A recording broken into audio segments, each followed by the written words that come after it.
एक सवाल पूछिए। हम एक आग्रह करें, आप लोग ना लड़ाई नहीं लगवाइए हमारे दोस्त के बीच में।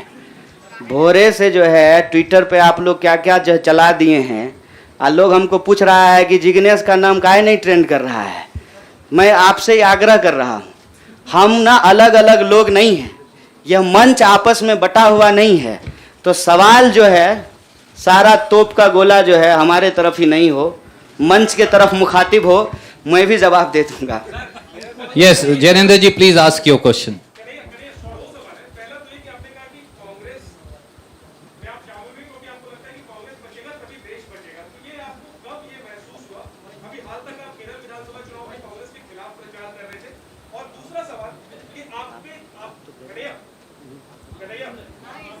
हाँ सुन रहे हैं।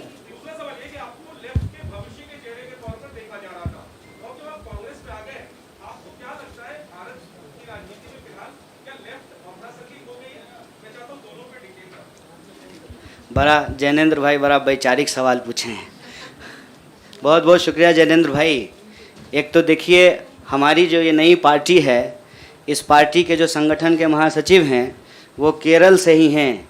इनसे आप चाहें तो अकेले में भी पूछ लीजिएगा, कांग्रेस पार्टी के खिलाफ हमने एक शब्द नहीं बोला था।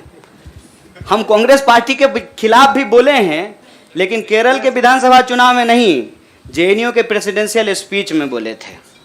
देखिए हमको हमारा इतिहास पता है और हम यही कहते हैं, इतिहास को तोड़ा और मरोड़ा नहीं जा सकता है। इतिहास इतिहास होता है।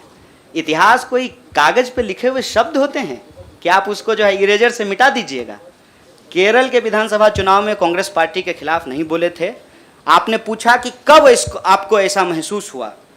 देखिए महसूस तो मुझे राजनीति में आए हुए 18 साल हो गए हैं और मैंने हमेशा ये महसूस किया कि कहीं ना कहीं इस देश की जो राजनीतिक विरासत है वो भटक गई है। भूल भुलैया नहीं होता है, राइट लेफ्ट सेंटर घूमने लगा है और पता ही नहीं चल रहा है कि एक्चुअल आइडियोलॉजिकल पोजिशनिंग कहाँ है, उसके थ्रेड्स कहाँ पे हैं। तो मैं जैनेंद्र भाई, आपने वैचारिक सवाल पूछा है, एक ऐतिहासिक तथ्य आपसे साझा करता हूँ। मैं ऑल इंडिया स्टूडेंट फेडरेशन का मेंबर था कल तक। वो ऑल इंडिया स्टूडेंट फेडरेशन 1936 में बना और उस इतिहास जाकर के देख लीजिएगा।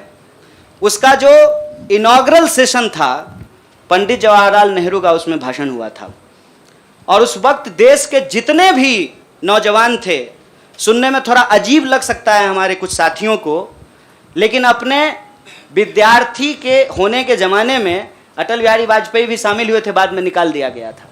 मतलब अंग्रेजों के खिलाफ जो छात्रों का संघर्ष हो रहा था, सभी विचारधारा के लोग उसके सदस्य थे। और आपने जो वैचारिक सवाल पूछा कि आपको लेफ्ट के भविष्य के रूप में देखा जा रहा है, कौन कह रहा है कि लेफ्ट का भविष्य खराब हो गया है? व्यक्ति आते हैं और जाते हैं, संगठन हमेशा व्यक्ति से बड़ा होता है। व्यक्ति की अपनी एक भूमिका होती है, उस भूमिका को वो अपनी क्षमता से निभाने की कोशिश करता है।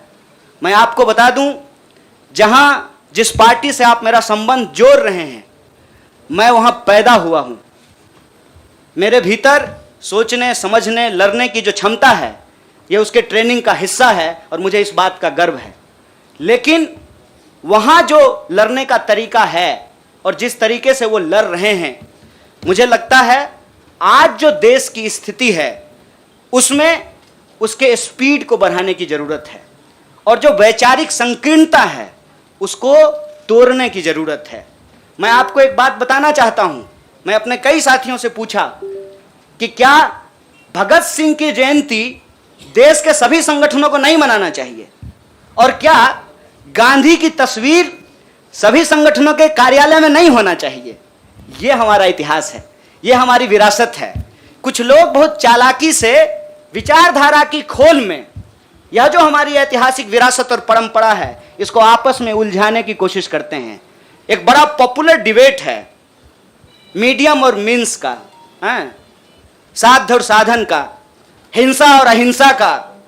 तो मैं आपके सामने इस सदन के समक्ष यह बात कहता हूं, जब भगत सिंह कहते हैं कि बम और पिस्तौल इनकलाब नहीं ला सकता है। मतलब भगत सिंह हिंसा का निषेध कर रहे हैं, वायलेंस को निगेट कर रहे हैं।